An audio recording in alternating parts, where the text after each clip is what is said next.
Hi guys, welcome to Talking Hawks. We're here to give you the latest draft update as we can. It's our own personal opinions, but yeah, we rate our in-house draft guru, Rhys. So I'll throw it over to you, Rhys, and give us a little intro into what this year's draft is looking like. Mate, good to be here. Good to talk about off-season content, of course, with the Hawks not making it into the last month of the year. It's always good to have a chat when we can. The draft's going to be an interesting one for the Hawks. I believe one of the most important we've had in a while. Obviously, we all know about the transition from Clarke to Sam, and this is the beginning of hopefully something really special. As we sit here now, we've got 5 selections, pick 5, pick 21, 24, 56, and 62. And whilst it's probably a little difficult at this stage to figure out who's going to go at 56 and 62, it's those 3 picks inside the top 25 that are of a keen interest and can't wait to get stuck into it. Yep. Yeah, definitely. So just give us a quick rundown. There's a few father-sons in this draft who are highly rated and will probably be taken. So just give us a quick update on that. Yeah, look, it's a bit of a pain, but Nick Dacos is already nominated as a father-son to Collingwood. So hopefully North Melbourne, who have got pick 1, do the right thing and bid on Nick, which means Collingwood will have to give up draft capital equal to 3,000 points. And there's a full draft index if you want to look up yourselves. But basically, Collingwood are going to have to give up the farm to get Nick Dacos. So it's not often we barrack for North, but fingers crossed they can do that for us and the rest of the competition.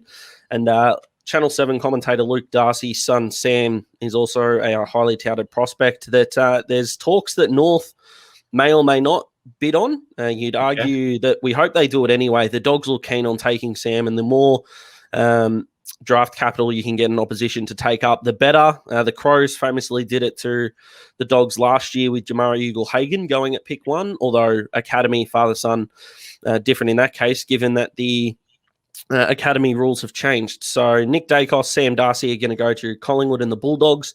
There are people out there that think that effectively the Hawks have got pick 7. At the end of the day, we're still taking the 5th best kid on our board because there was no way that we were going to get Nick or Sam anyway. So we've got to look within, mate, and there are some really highly talented kids that I hope the Hawks pick up. So. Yeah, it is hard for the recruitment teams to judge, isn't it, based on how much game time they've actually played. But so you think Finn Callaghan's our best prospect with our first pick? Yeah, look, fingers crossed he's still on the board. We have to hope Adelaide go maybe with a homegrown boy that we'll talk about in a minute. And I'm pretty confident the Giants aren't going to take Finn with pick 2 or 4 if you want to take the father-sons into account, but we'll do the numbers as they stand and ignore Nick and Sam from here on out. Yep. So the Giants have got Collingwood's pick 2, which, good on Collingwood for that dumpster fire of an off-season last year that's helped GWS and us out. So I don't believe that they'll take Finn. Adelaide is the worry. Gold Coast is the worry. Maybe some outside run to help sort of Noah Anderson and those guys on the wing. But if Finn's still there, he's absolutely the guy that we need to go for. This kid's a beautiful kick. He's got a beautiful size. His aerobic capacity is a strength. If you read all the draft notes like I do, because social life in Victoria has absolutely died. But we do get the quality content. So Finn's our guy. Really mature for his age and got good leadership qualities as well. So he's one of those all-rounded players that I think the Hawks would be extremely fortunate to get through the door. Yep, he sounds like an absolute ripper. So let's go to his video and have a look at his little highlight package. Let's do it.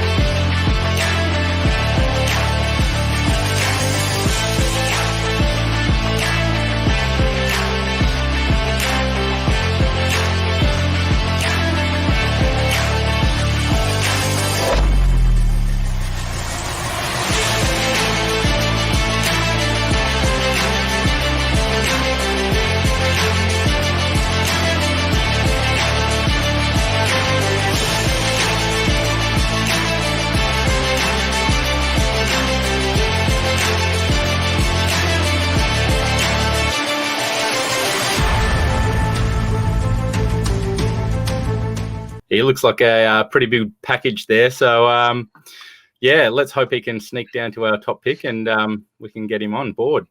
Yeah, absolutely. If there's a draftee stock market, I'm more than happy to buy some. So fingers crossed we can get him. But there are some other kids that will still be there if Finn's off the board, mate. So let's get stuck into them. What do you reckon? Yep. Who's your next one you want to talk about there? Now, the idea for the sort of backup option, if you will. Not that these kids, especially in the top 5, are a backup option, but what GWS do with pick 2, I think might decide how the Hawks go at pick 5. So if the Giants take Finn, I think the Hawks have got to reassess where they're at. And the first guy I think that comes to mind is centre half back Josh Gibcus. It's not often that a kid this good at centre half back comes along. The Hawks, we obviously know, have got Denver, but with Frosty and Kyle Hartigan being, I think, 27 and 28, or it might be 28 and 29 at this stage, having some kids developing underneath for the next wave would be absolutely enormous. And as we know, mate, there are a plethora of midfielders in the draft, so maybe there is an advantage to stocking up that spine and making sure the Hawks have got one of the best spines in the competition. So he's one definitely to look out for, but there is a chance GWS do take Josh there to help out Sam Taylor down back. So what the Giants do is probably as important as to what the Hawks do. Yep, sort of dictates us, and it's a bit of a rotating meat board for us to choose from. So, and then, sorry, we don't have any footage of Josh Gibcus at this stage. Maybe in our next draft preview we will. So next is Josh Sinn, is it, mate? Yeah, Josh Sinn seems to be falling in a few draft boards at this stage, which I'm curious to know why. I know he's had a niggling injury or two. Maybe it's because Victoria can only have a kick in their driveway at the moment, what it seems like the last few months. So but perhaps that's the way, and the South Australian and Western Australian prospects are getting more footy into them. But Josh is a half-back / winger, a bit like Finn, really strong in the hips, really good user of the footy. And one that I think is the exact type of player that Hawks fans, especially during our premiership run in the mid-2010s, loved.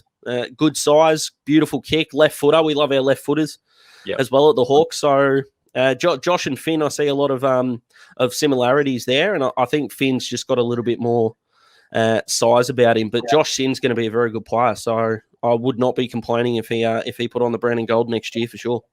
Yep, as you said, he seems to have slipped down the draft order a little bit. At the start of the season, he seemed to be basically up there with Finn, sort of as the top couple in the draft. But anyway, we'll go through his highlight package and see you guys see what you think.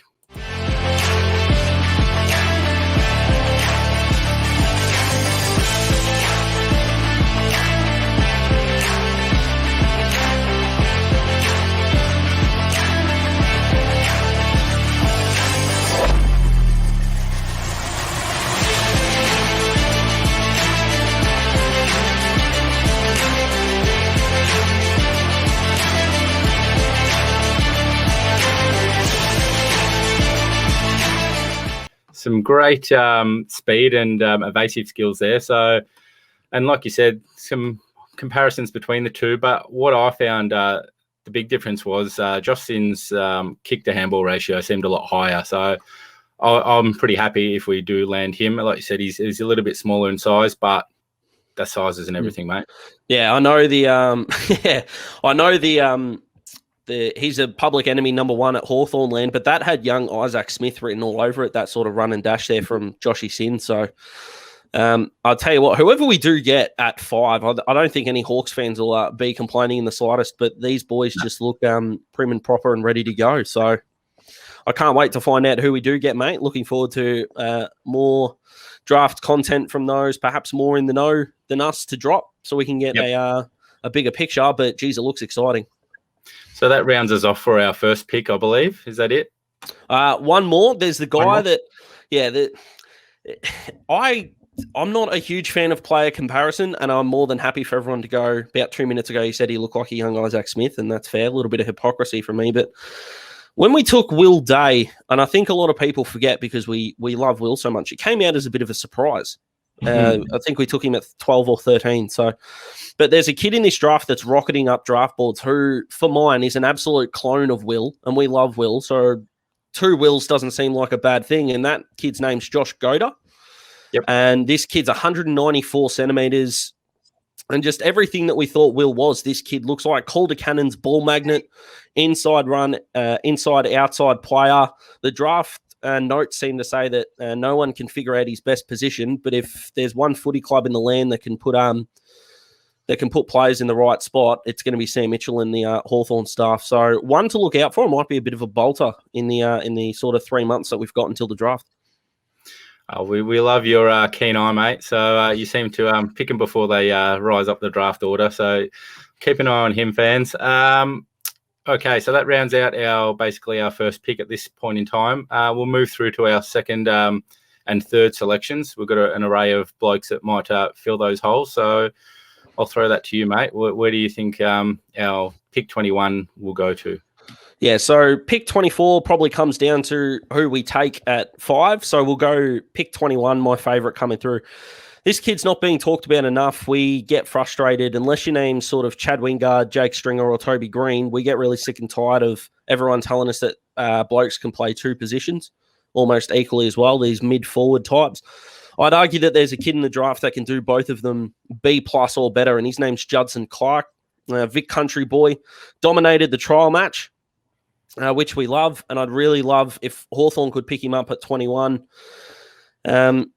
Player comparison, again, I don't really like them, and I'm not going to do them. I'd much rather watch this kid in action. He's kicked 5 playing forward. He's had 29 touches, I think, in the trial game or the game that he came back from.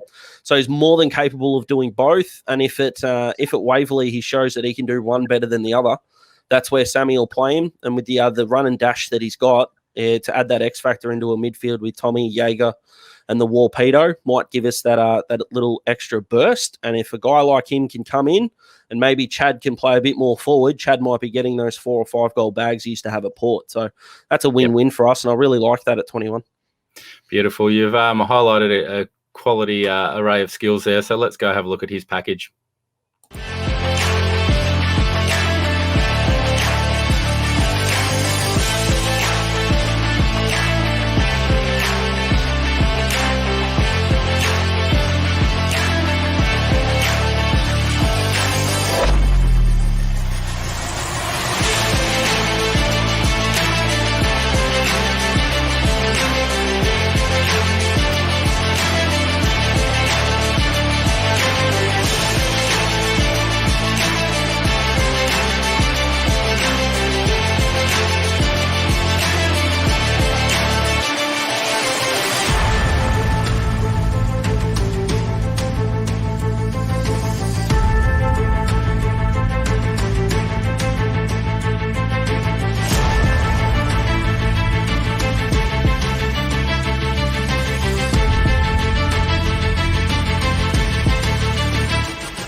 Tell you what, mate, if we can sneak him down with our second pick, we're doing all right, aren't we?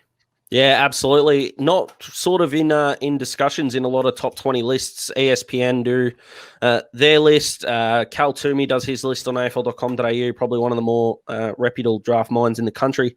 But I think Judson's not being talked about enough. Might be at a bit of a disadvantage because Victoria aren't playing as much, but this kid's going to be something pretty awesome, I think, with the right team around him, and I've got full faith that Hawthorn can bring the best out in him. Just so clean.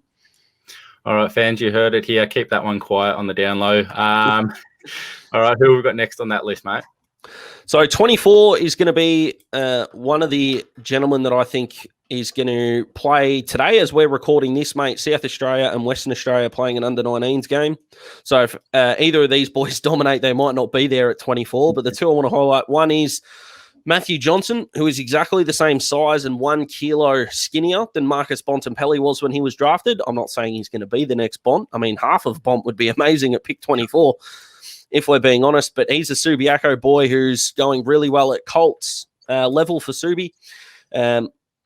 Has struggled a touch when playing waffle. I mean, light frame. You got to remember, Bont was a real surprise when the Dogs took him as high as they did. So if the Hawks have got youth, so they might give him sort of the amount of time it takes to maybe bulk up. The Box Hill system might be good for him, but for a guy that size that can stick his tackles, he's recorded 5+ tackles in a Colts game 3 times this year.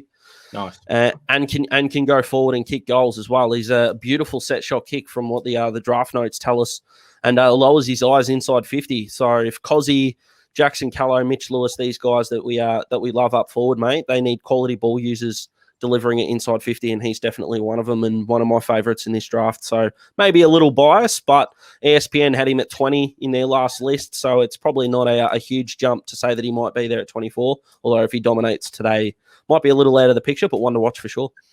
Yep, he sounds great. Again, we don't have any highlights on him. Some of these players are hard to get. Who have you got next on the list there, mate? Yeah, next on the list, again, outside run, if you're spotting a pattern. That's probably because we've probably got enough inside midfielders, no disrespect to those boys coming through in the draft, of course, but Hugh Jackson's a guy that's not being talked about enough. South Adelaide boy, is averaging 32 disposals in the 8 of the last sort of 9 games. I think he had an injury-interrupted game in there somewhere that might have affected those numbers, but not many people can seem to agree where he fits on draft boards. Cal Toomey's Phantom Draft had him at 25, so awesome if he's at 24. Beautiful. ESPN, Draft Central had him at 17th, which would suggest he wouldn't be there, but ESPN didn't have him at all. So if they can't decide where he's going to be and he's still there, he absolutely can. So we're probably not going to take 3 midfielders for our first 3 picks, of course. But if Joshy Gibcus comes to the Hawks at pick 5, we're absolutely going to go get 2 mids. But if we get a midfielder at 5, then Judson Clarke as that forward type would be perfect at 21. So look out for Matty Johnson. Look out for Hugh Jackson. And the other one I'd like to talk about, mate, if I can just quickly, Neil Erasmus is playing in the under 19 game today between South Australia, Western Australia. Another Subiaco boy who can play everywhere. Okay. When I went through my shed the other day, parent shed, and found the old 2009 footy cards, and it seemed like every club had 4 utilities on there. And you're thinking, I haven't seen this bloke play in a back pocket in his 200-game career. Yep. But no, he seems to do it wherever the coach needs him. He goes, and he can do them all really well. That's important. We've seen guys in the AFL who maybe can play positions but not very well. But this kid looks quality. I'm looking forward to seeing how he goes today. But fingers crossed he doesn't dominate too much, so he's still there at our pick. But one to look out for, Neil Erasmus, for sure. All right, well, let's hope he can sneak down to our lower picks. But anyway, we'll go to Hugh Jackson's highlight film now. That's it.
Another left footer, mate, and highlighted his exceptional skills around clearances. And I didn't think about it until last time, but just watching that, had a bit of Chris Judd about it, I reckon. Yeah, look, and apologies to all the North Adelaide fans out there that are screaming, because I think I said South, but he is a North Adelaide boy, but always on the move around the clearance, which we love. Nothing midfield coaches hate if you're standing still. So if he's around, imagine Tom Mitchell handball getting at the bottom of clearances and handballing out to that. Yes, please. Looks amazing. Yeah, he had great pace away from the ball. So, yeah, looking forward if we can pick him up. That'd be a real good one. Fingers crossed he can run both ways that way, because unfortunately the Hawks can't win every clearance, but I'm sure that'll get drilled into him by a very competent Hawthorn staff. So, mate, I can't wait for this draft. I feel like more picks and stuff are going to come in as trade period comes. I'm sure we'll be doing this again, but as we sit here now, we don't want to get tired of talking about the Hawks. We don't need the Hawks fans forgetting about us, mate. So more than happy to go through the other quality of youngsters coming through. And like I said, I think this is one of the more important off seasons the Hawks have had, probably since Clarke came in 2004. Yes, definitely. And it is about building our future. It's not about instant success here. But yeah, some of these kids have got exceptional skills. So there is one more video I've got here, if you've forgotten, Rhys. We've got Matty Roberts. And I do remember watching these videos. So he is quite a talent as well. So can you give us a little spiel about him, mate? Yeah, he's a nuggety bugger, and I feel bad for him in a way because Jason Horn's being spoken about as probably the best kid in the country. Him and Nick Dacos are probably fighting for that role, and I agree with that in a sense. But this kid is the South Adelaide prospect. So apologies to Hugh for getting them mixed up. But he is a contested bull who is a good kick. The Hawks, perhaps our inside bulls, maybe aren't the best ball users, but he had an ankle injury during the year, and he was just dominating. Can go forward, but he's not a mid forward. Draft people, stop saying it. It would be great, but there is probably a fear that we've got maybe too many like him. But depending on where we're at, he's definitely a left field approach. If the Hawks think that they can get a good outside run, perhaps at 21 and 24, he'd be a good look at 5. But behind Jason Horn, he's probably the best South Australian in the country, and wherever he ends up, he's going to be a quality player. So let's take a look, mate. But I'm looking forward to seeing where he ends up. It does look like Sam might be trialling a few people in other positions. So, yeah, he might sneak in for this role if he's still available. So, yeah, let's have a look at his highlights.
Yes, he looks like he's got a little bit of a all-round skill set there. So who knows where we'll end up in this draft? But yeah, it's going to change and chop as we go. So hopefully, the closer we get to the draft, we can isolate and really narrow in on those selections. Yeah, and just a good way, I think, to give an overview to, not every fan has got my way too much time like I do, mate, whether it's during work breaks or getting home or whatever, to look up where the Hawks are at. So fingers crossed, mate. All of our amazing Talking Hawks fans have got a bit better idea of the path that the Hawks might go down, and this trade period and draft is going to be one that I think is going to be looked back on, hopefully with fondness. So can't wait for it. I'm buzzing, and given the fact the Hawks aren't in the finals, I'm looking forward to the end of the year, if I'm being honest. Yeah, mate. It is exciting times, and there's always lots of talk going around. So it is nice to share your thoughts with us, and yeah, they look like some quality picks there, mate. So we'll wrap it up right there, and thanks for listening, guys. Hopefully we'll see a few of those kids running around in the brown and gold in the near future. Cheers, guys. Mate, fingers crossed. See ya.